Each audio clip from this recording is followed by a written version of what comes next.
natural state when a man makes them feel comfortable, right? And or when they find themselves in the proper masculine feminine dynamic or construct. And again, you see me go there again, it is what it is, right? So again, once we're talking about intersexual dynamic relationship, I have to bring it in because I think it's the best way to explain the results you create as a man when you engage with a lady, or the results that you create as a woman when you engage with a man. And these are sizable books. They are minimum 200 pages. You can download them absolutely for free by simply going to, for example, this one, you just go to getmymarriageback.com, smartrealestatewholesaling.com, realestatemoneysecrets.com. So yes, I am a 3 times author, and those books are out there for your consumption, and they are also available everywhere on Amazon, anywhere that you pick up books. So in case you prefer a physical book like that. But somebody said, I'm a woman and I'm tired of listening to women talk. Oh, that's interesting. Okay, and there's laugh emojis. That's kind of interesting angle to come from. Listen, that won't be the first time I'm hearing women say they don't really enjoy the company of other women. They prefer having men friends. That's a very, very common thing. As a matter of fact, most people that I know say that a lot. So maybe that's where that's coming from. Maybe they have laugh emojis. Maybe they're just cracking jokes. Who knows, right? We have Looney Coons. That's an interesting name. Says, what makes you and think that, what makes you and think that it was done organically? Okay, you'll better WTFU, is that with the fuck up? Is that what that means? I'm not sure. Shake my effing head. We're in the era of the internet and high tech. You can make anything look organic. Okay, maybe I said something that I felt like was organic, I guess. If you pay the right people or if you get the right backing, as for he's talking about Dr. Duke Jackson, that's O'Shea. He rides the fence well and just wants to get paid so he can get laid. Well, that's an accusation. I don't think so. I don't think so. I'm very good at picking up if somebody got paid to do stuff, and I doubt if this is one of those situations. Like he got paid just to speak in favor of one side. No. As a matter of fact, he released a recent video where he actually spoke against Africans that are trolling on this conversation. So, no, I think he's very fair with the way he assessed the situation between Tariq Nasheed and the African community, or the immigrants community, I should say. Anyway, this person says, Street TV say, y'all just mad because Tariq be telling the truth about y'all asses. That's an opinion. He has the right to be right. Thank you so much, Street TV. Okay, so there's a part in this video, Tariq Nasheed versus O'Shea, where I asked people if there are other HBCUs that still has medical school, medical faculty and stuff like that. So people actually saying Georgetown, that's one of them. So there's a couple of examples that came up later too. Smashable Tarikia Nasheed, 7 out of 10. Okay, that's they're talking about this picture. Okay, somebody else also said I made this picture. I didn't make this picture up. This picture is out there. I can actually show you right now if I Google Tariq Nasheed. That picture is out there. So I didn't make the picture. I just thought, he knows how to roast people. He could take a little joke as well. So, and I think he can. I've seen him can take some joke. See, that's the picture right there. It's out there. So I did that.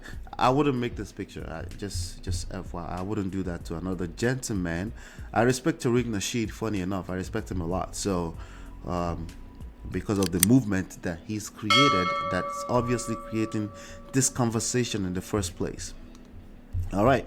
So, but somebody is giving him a 7. Excuse me. Out of 10. All right, if you say so. Closing Black Americans is a big. not closing. I think this person means clowning. Clowning Black Americans is a big mistake for Africans. Clowning and roasting is a part of our culture. If he sees this video, just be aware. If he sees this video, that would be fantastic. That would be fantastic.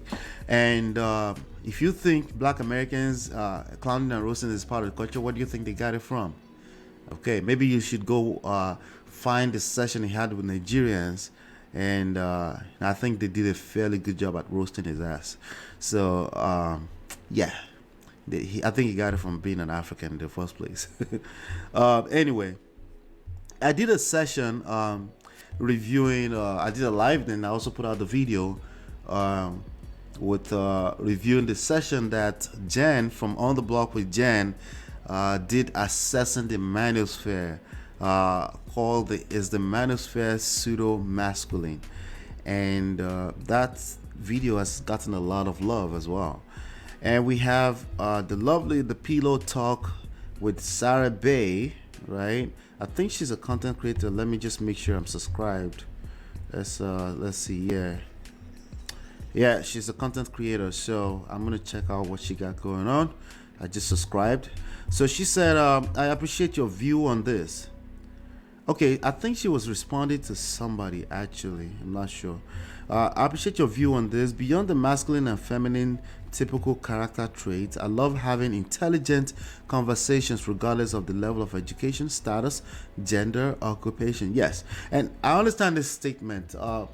When you hear people throwing the masculine feminine thing all over the place, it can get a little bit annoying.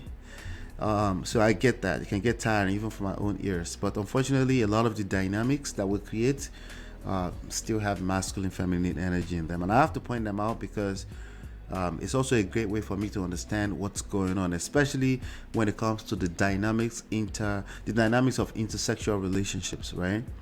And within the social construct that we find ourselves. We can learn from everyone. My issue is oftentimes we spend more time arguing. Yes, we do.